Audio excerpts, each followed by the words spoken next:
Hello and welcome to my YouTube channel. My name is Melvin Way. This is a plant growing series about growing jackfruit trees from seeds. This is a Frida's jackfruit. It's from Mexico. Actually, this is distributed from Los Alamitos, California, but I'm pretty sure it was grown in Mexico. I'm cutting off this moldy stem here. It's got turquoise mold on it. Somebody thought behind me in the supermarket line that this was some kind of chemical treatment. It's not, it's just nasty. But this was the last jackfruit I could find. They've since restocked and have some that are even bigger, and you can see sort of a white milky sap coming out. And this piece of the rind that I just cut off, it's soft and spongiform yet firm on the inside. The orange yellow areas are parts of the fruit. I'm thinking I've never actually cut into one of these before. So my thinking process was I'll cut off all parts of the rind from the outside and then see the structure of this fruit before I delve deeper. I don't want to just plow through with a knife radially or along its vertical axis and just destroy everything within, potentially some seeds as well. So this thing makes a huge mess just by cutting it and sawing through the rind like this. There are these little spikes all over the outside. They don't really hurt to the touch, but they are a little bit uncomfortable to press against your skin. So it's already a lot of work, and what I noticed is this white milky sap is very sticky, and hence that's why they tell you to oil your knife and cutting board. And the other reason I didn't want to use oil was because I didn't want to mar the taste of the fruit inside with oil. So yeah, I'll just have to deal with this later, but I'm hoping this can dissolve away this sap in something that's not too chemically caustic. So hopefully soap and hot water can get it done. And this fruit is mostly fiber and rind, and it's got some other spongiform material in there, but it's basically mostly non-fruit. So my first impression of this seed is that it looks like a piece of polished wood. It's a very interesting look. It's a beautiful seed.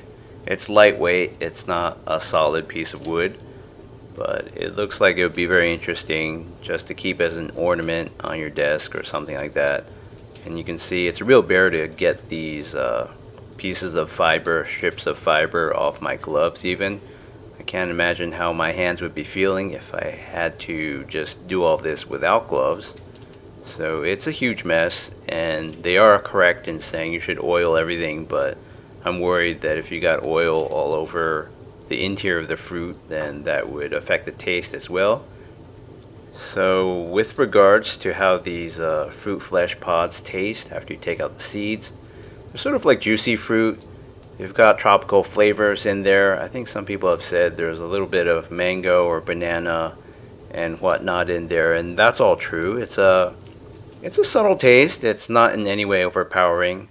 So the next order of business is for me to show you how I made my planters. I bought these 12 packs of Rubbermaid waste baskets. They're a soft plastic and extremely durable, but due to the softness of the plastic, I figured it might not be wise to just use one as a pot.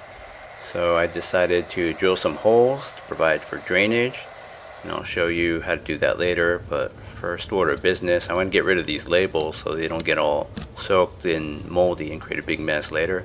So the easiest way in this case is to use a hair dryer, but for tougher cases you might need to use oil and a paper towel and other things as well. Sometimes you might need to use organic solvents. So I stacked two of those together, and now I'm showing you how I got my clay soil from the outdoors. I used to have a much higher percentage of this in my sand and clay soil mixtures, but it's best to do this a few days after the rain so you don't kick up a lot of dust and inhale that. And I just use a colander to strain out all the pebbles, and you can see the pure stuff here really generates a lot of dust. So wear something that can filter all these particulates to protect your lungs. Otherwise you're going to have phlegm that looks exactly like that color just immediately after. So just mix everything, and maybe wear some goggles as well, or at least something that has a wrap around your eyes to prevent dust from getting into your eyes as well. So I'm mixing this in 7 cups of sand to 1 cup of filtered clay soil, which has a varying percentage of sand, silt, and clay in it. So there's no real easy way to tell how much, but with 7 parts sand, this is a very, very sandy loam. And here's the finished product of what I just made in the living room. And you can pour this back and forth between your various containers and mix it by hand to get it very evenly mixed, and you're basically good to go. So the reason I use this is because many years past I would use what everyone else would use, which is potting mix, and at the end of the day it's just rotting organic material, and what that does is the decomposition will use up all of the oxygen in the soil and release toxic gases and potentially kill off the roots of your plants. Now that's not always the case, and I think perhaps swamp plants and some other plants with low oxygen requirements, they could do pretty well. I've done my last few germinations indoors because the temperatures are much more consistent between day and night. So in this condominium it's about in the 70s in Fahrenheit. It's 20 something Celsius, and it never exceeds say 31 Celsius or 87 degrees Fahrenheit. So that's a pretty good range for seed germination. You don't want to get any hotter than that. So if you live out in the true desert and you're trying to germinate in August, just by not doing anything and letting your dwelling get to ambient temperature and get baked in the sun to 120 degrees and beyond, perhaps all the seeds wouldn't be able to germinate just because the temperatures are far too high. So there are upper limits as well. Of course, cold can damage your seeds or prevent germination. So I said in a previous video that I think temperature is the most important factor in plant growth, and it starts right with the seed germination. Some seeds require stratification as well. So yeah, here goes the last of these very good looking seeds. I'm planting 5 because I don't know how many are going to germinate, and unless I'm really sure, like with the avocado, after many attempts, I'm not going to just plant 1 seed because I'm completely new to this, and getting these seeds was a huge pain, so I don't want to have to go through that again. So hopefully everything goes well with my first germination attempt for jackfruit.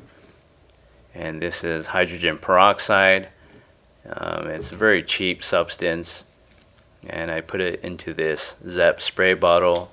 I love these spray bottles because they're robust, and they just don't seem to break off at the handle like a lot of others do. So the reason I'm spraying this is because hydrogen peroxide disinfects. It breaks down things that might potentially be harmful, microbes that could harm your seeds, and it also breaks down into water and oxygen as well. So that provides for oxygen for the developing root system when it happens, and that will prevent root rot. So I'm going to wrap this up to maintain the humidity. California is a dry place in most of it, so I don't want this to dry out on the top and then immediately deprive the seed of the moisture it needs to germinate. So before the seeds send out deep roots, I'm going to keep this on until I see some germination activity. And on day 3, I already saw something pop out. So I was really excited because that's really, really fast. You could argue that a huge seed like that can germinate much quicker than a small seed because it has more reserves, but I'm not even sure that's true. Melon seeds and the like get off to a very, very fast start. So I can see 2 of these sprouts here. They sort of look like bean sprouts from the supermarket, and I'm wondering if this is polyembryonic, but it's always a beautiful sight of discovery to see something busting out of the soil or sand like that. And I'm going to spray with a little bit of distilled water. I could use hydrogen peroxide, even a 3% straight up out of the bottle. That's not going to do anything to animal tissue, let alone plant tissue, which has cell walls and it's very tough. So it's not going to burn anything, but in this case I'm using distilled water. Maybe I should have used hydrogen peroxide to keep everything sterile, but I figure it's mostly disinfected. So I wanted to measure the amount of light that this gets, just out of curiosity compared to the outside, because nothing else has germinated yet. So moving a pot outside from indoors is always, it's not a big undertaking, but it's a risk. So if I move it out there and everything dries out or the conditions are different so that nothing else can germinate, that's a risk. So you can see there I was getting about 2,000 lux. It's about lumens over square meters, and I get it 500 facing the window. So outdoors, what am I getting? In the thousands, the low thousands. This balcony hasn't received any direct sunlight since I moved here in late April.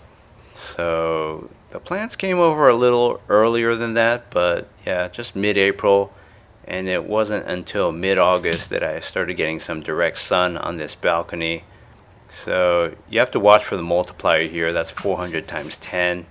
So it's in the 4,000s. If you move this up a little bit, you can get up to 450 times 10 or 4,500 to 5,000, something like that.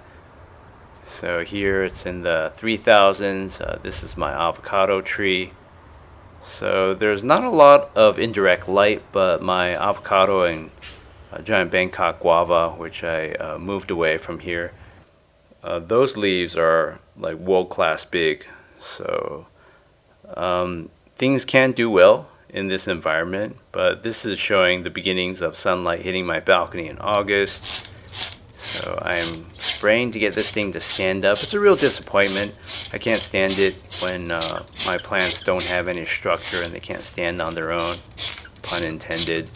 So I'm going to try to balance this against the plastic wrap.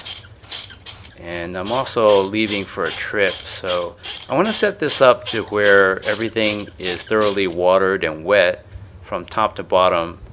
And also I want to ensure that not a lot of water can escape from the top, so I'm going to continue to use 2 pieces of plastic wrap. This should do a pretty good job at preventing everything from drying out. I can bet that the root system for this little plant is very shallow, and it's not going to make it 6 days in really hot weather. It's late August in San Diego, and summer really begins in August in San Diego. Sometimes it could be hot in June and July, but August and September are the worst months in terms of the heat. So I'm bolstering this with a little bit of sand to get it to stand up. Again, I'm a little disappointed that it can't stand up on its own, but hopefully with enough support for long enough, it'll grow bigger, the stem will be thicker, and it won't have any problems going forward. But in the meantime, I did see something that was on the verge of germinating to the bottom of this closer to us. So I'm hoping that by the time I get back, all 5 seeds will have germinated. So I've had my suspicions that this seedling I've been nursing isn't actually a jackfruit seedling, it's something else. It doesn't look like any wild weed out there, and I have my suspicions that it could be one of the things that I tried to sow in this pot before. But anyway, after I got back from my 6-day trip, this is what happened. The whole reason I moved the pot outside was to give that one seedling some light, and here it is all withered away, perhaps from a fungal infection. It looks like it was pinching off in the early days when it was falling over. When it had a lot of water, it was already falling over, and after a 6-day trip, it looks to have dried out completely, but I think it died first from a fungal infection, not from the dryness. So as you can see here, there are many interesting things going on. There's 4 cracks in the sand soil mixture, in the other 4 positions where I planted my jackfruit seeds. Granted, I didn't really bother to look at the orientation. I just planted them however I pleased, and this is the first mover. I'm 100% sure at this point that this is the jackfruit seedling that I've been awaiting. It has many leaves and perhaps vestigial leaf structures developing there already.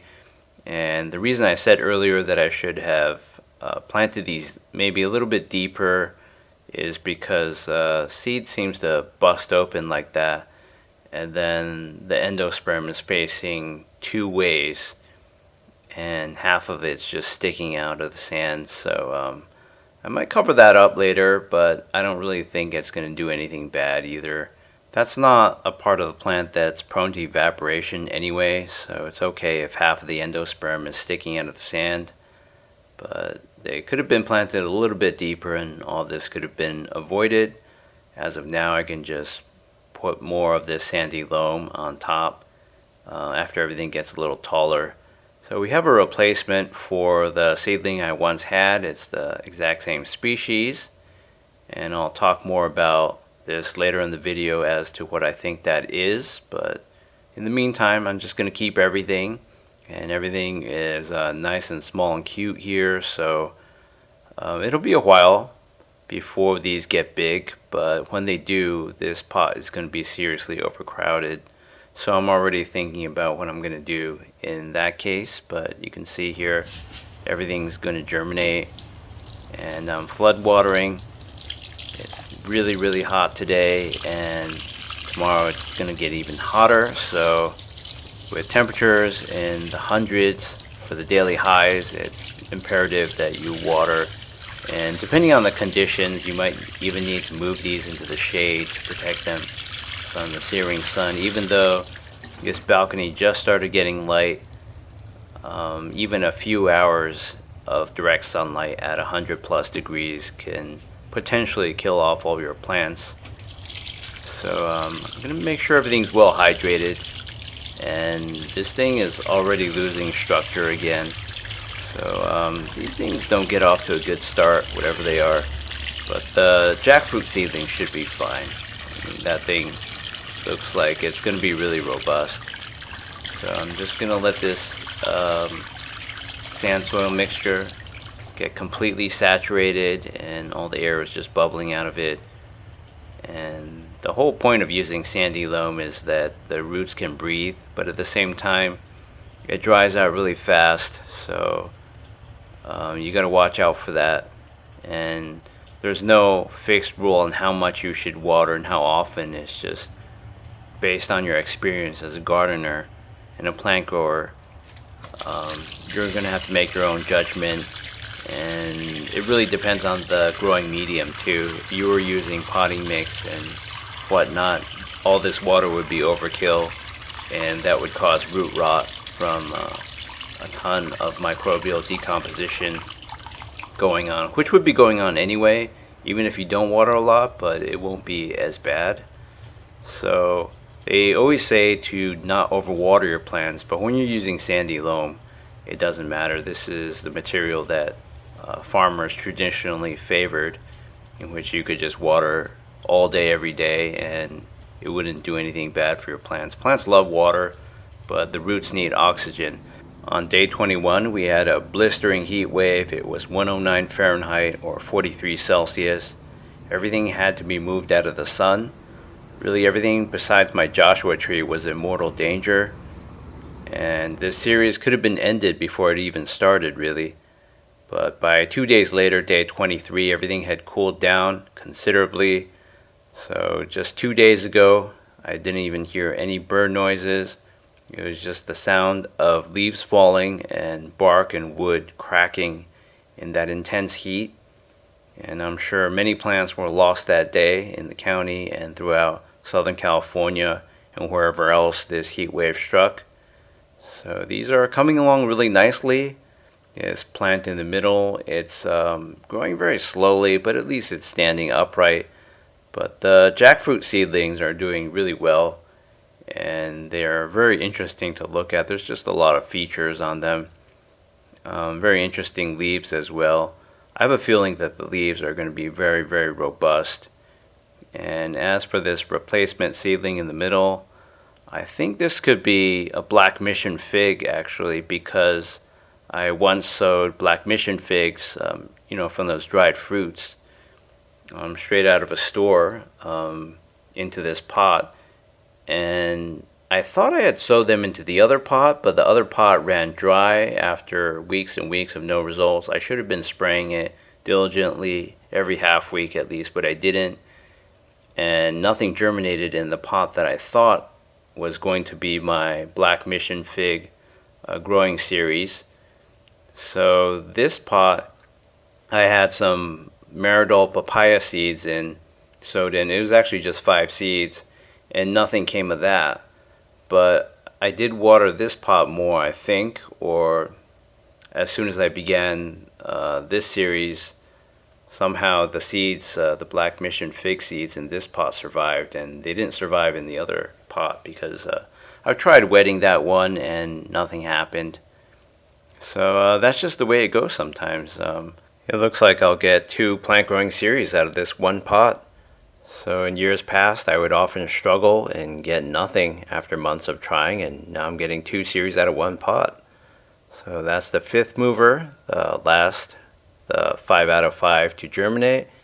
And on day 28, you can see that the lighting's still a little bit off. That's because we've had some wildfires. I tend to film during the day, and I do use LED light panels to illuminate my subjects, but there have been some brutal wildfires all along the west coast of the United States, and that smoke has gone all the way to the central United States and out into the Pacific Ocean and whatnot, and it's reached down here to San Diego. We do have a wildfire to the east in the mountains, but it's a small one.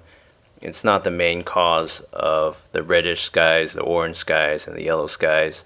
Although here it's really just, for a day or two there, the sky was a sickly yellowish, and the intensity of the sunlight coming through the smog, it wasn't even clouds, it was very low, so it was almost like you didn't need sunglasses going outside, although on cloudy days the glare is really powerful. So in other parts of the country, like in the Bay Area, around San Francisco, the sky's been deep orange or even red at 3 or 4 p.m. And we haven't experienced anything like that in San Diego since maybe 2003, when I remember there was a day from the Cedar Fire in which the sky was a sickly orange at 3 p.m. So this first mover here, it's getting pretty tall, and it's got these little vestigial leaf structures, these husks that are sort of like the ears of corn.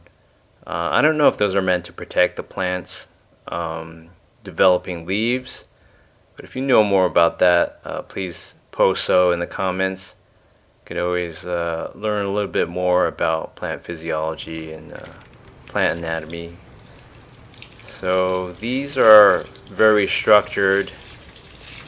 That thing that I think is the fig in the middle, it's not really, but it's still standing up to this flood watering.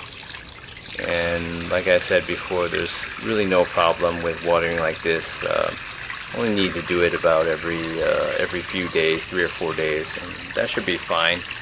Totally depends on the weather though. If it's cooler, then I won't need to do it as often because there won't be as much evaporation. The skies had cleared up considerably by day 34 of this series. So it's already mid-September, and with more light coming through the smog, I was able to get some beautiful footage without even using my light panels. You can see the seedlings are really coming into their own. The foliage is beautiful. There's no other way to describe this. The green is a perfect shade of green, and the leaves are very fast growing. The vein structure is different on every plant I grow. These are sort of like, how would you describe this? It's not really a spade, but that's what I'm going to call it for now. You can see some of that organic detritus from just that small amount of clay in this pot. it washes up on the rim of the pot and on the trunks of these after I flood water. So, but aside from that, clay soil and soil in general is very devoid of organic matter unless there's dead tree roots in it. Only in the few inches of the top layer will you see little twigs and things like that, and those are heavily decomposed too. So it's not anything like potting mix at all, or some of these other growing mediums that people make out of compost on their own. So this is the first mover, and it's gotten pretty tall already. So we're gonna have crowding problems, and I'm thinking about that and what I'm gonna do about that. But I ultimately decided to just go ahead and start doing some transplants later in this day. So over the last few days, I came to the conclusion that I had to do something, and soon, because these are growing so fast. The pot would be overcrowded with just these 5 alone, but I also wanted to deal with the mission figs. So this is what it looks like prior to all the transplant work that I did to wrap up day 34 of this series. Everything looks fine and dandy. And we're going to get a closer look at the 5th mover, the very last one to germinate. It's a very interesting case because this one is the only one that's branching right out of the gate like that. It's got all these leaves too, so this might be a heavily branched, more bushier plant, and maybe it's polyembryonic. I don't know. I don't know how many people out there have experience in jackfruit growing and what the various phenotypes and features are of this plant. So I'm going to show you some of the work I did for all of this transplant work. And first of all, I excavated one of these jackfruit seedlings. So I'm going to move 3 of these to the spare pot I have on the right that I'm dumping all of this sandy loam in. And I'm also going to deal with these black mission fig seedlings. Those are very delicate, or they look very delicate, and I bet their root systems are very underdeveloped compared to the jackfruit seedlings. So I have to be extra careful with those, but it's time, and in due time those will become huge as well, not just the jackfruit seedlings. So I'll have to give them their own pot. So here's the first jackfruit seedling that I excavated. It's got a broken root tip, and I couldn't find the root tip in there. So you can see the seed sort of splits in half like that, and if you don't bury them deep enough, chances are it'll just bust out of the sand. So you can see here I transplanted the second black mission fig. There have been a lot actually, so maybe this isn't the second one, but this is the second one that ever got to this size. And the second jackfruit seedling that I excavated also had a broken root tip. So I would heavily recommend against moving these things around in the early stages. It's only been 34 days and I'm breaking root tips. So they should be able to recover in a few weeks, but there are some plants out there that it seems like they don't really recover from a broken root tip. I bet if this was a mango seedling, it'd pretty much be a goner and you'd be better off starting off anew, but I don't have any experience or know-how in jackfruit growing yet, so I don't know how this will go, but I can keep everything as a backup. And this one was the second biggest jackfruit seedling. I didn't break the root tip on this one. I seem to be missing quite a bit of sand and soil volume in this pot already, so I'll have to backfill that a little bit. So this thing is a sight to behold. The root structure seems to be a little bit delicate due to the previous 2 breakages that I just experienced, but there's a lot of lateral root development. Now maybe some of this is due to me using sandy loam, so the soil is so well aerated that the roots have a really great time. And I'm watering here just to wet this and keep my backups alive in case anything happens to the one fig that I planted into its own pot. And I'm using chemical fertilizer, a scoop of Miracle Grow, and some crushed vitamin powder to fertilize here. That's what I do for all my other plants, and I trust that it'll do wonders for this as well. A lot of people will say you shouldn't fertilize in the beginning like with the mango or the avocado, but those plants are heavy nitrogen feeders as well, heavy users of nutrients, and to me that logic is kind of like saying, oh, so you have, let's say, $20,000 in the bank. You have this huge endosperm full of nutrients, a huge seed from which to derive nutrients from. So therefore, you don't need any more money, right? So, but to me, that doesn't make any sense. If someone handed you another $10,000 or $5,000, it would only better your situation, right? So that's kind of the financial analogy I have for fertilizing this early in the cycle. It's worked wonders for my other plants in terms of leaf growth and overall growth in general. So that's just what I'm going to do here. And in the second episode in the following weeks, I'll concern myself with things like maybe insecticide or even fungicide application. I don't think this thing needs fungicide because there's been no signs of susceptibility to that. So I just top this off a little bit to keep everything damp, and I'll see you for the second episode in hopefully a few weeks. Thanks for watching this very long episode, and please stay tuned to my YouTube channel for further updates.